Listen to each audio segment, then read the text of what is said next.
വയനാട് ഉപതെരഞ്ഞെടുപ്പിൽ സജീവമാകുമെന്ന് കെ മുരളീധരൻ. പുറത്താക്കിയാൽ പോലും കോൺഗ്രസ് വിടില്ല. കെ കരുണാകരൻ ഇനി ഒരു ചീത്തപ്പേരുണ്ടാക്കില്ലെന്നും കെ മുരളീധരൻ പറഞ്ഞു.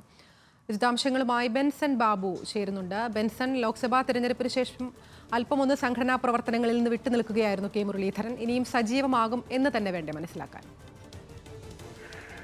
അത് സൂചിപ്പിച്ചതുപോലെ തന്നെ കഴിഞ്ഞ ലോക്സഭാ തെരഞ്ഞെടുപ്പിലെ തൃശ്ശൂരിലെ തോൽവി കാര്യമായി തന്നെ കെ മുരളീധരനെ ബാധിച്ചിരുന്നു. അന്ന് ഇത്തരത്തിൽ സജീവ രാഷ്ട്രീയത്തിൽ നിന്നും കുറച്ചു കാലത്തേക്ക് മാറി നിൽക്കുകയാണ് എന്ന പ്രഖ്യാപനം അദ്ദേഹം നടത്തിയിട്ടുണ്ടായിരുന്നു. ഇന്നിപ്പോൾ മുൻ മുഖ്യമന്ത്രി ഉമ്മൻചാണ്ടിയുടെ അനുസ്മരണാർത്ഥം കോഴിക്കോട് നടത്തിയ പരിപാടിയിൽ പങ്കെടുക്കാൻ എത്തിയപ്പോഴാണ് കെ മുരളീധരൻ ഇത്തരത്തിലൊരു വിശദീകരണം നൽകിയിട്ടുള്ളത്. അടുത്ത വയനാട് ഉപതെരഞ്ഞെടുപ്പിൽ സജീവമാകും. പ്രിയങ്ക ഗാന്ധി മത്സരിക്കാനായി എത്തുമ്പോൾ അദ്ദേഹത്തിന് വേണ്ടി വോട്ട് ചോദിക്കാനും അദ്ദേഹത്തിന് വേണ്ടി സജീവമായി രംഗത്തുണ്ടാകും എന്ന് അദ്ദേഹം പറഞ്ഞു വെക്കുന്നു. അതുപോലെ തന്നെ അടുത്ത ത്രിതല പഞ്ചായത്ത് തെരഞ്ഞെടുപ്പിലും അതുപോലെ തന്നെ നിയമസഭാ തെരഞ്ഞെടുപ്പിലും സജീവമായി പാർട്ടിക്ക് വേണ്ടി പ്രവർത്തിക്കാനുണ്ടാകും.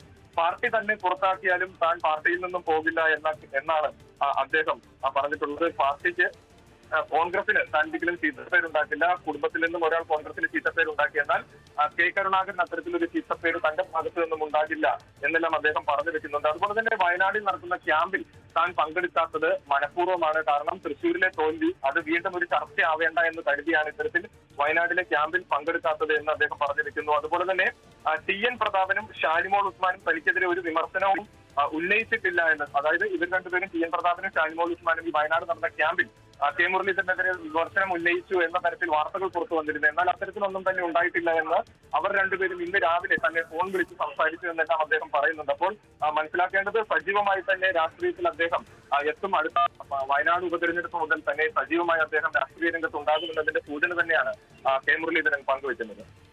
ശരി, സംഘടനാ പ്രവർത്തനങ്ങളിൽ സജീവമാകാൻ ഒരുങ്ങുകയാണ് കെ മുരളീധരൻ. വിശദാംശങ്ങൾ നൽകുകയായിരുന്നു ബെൻസൺ ബാബു കോഴിക്കോട്ട് നിന്ന്.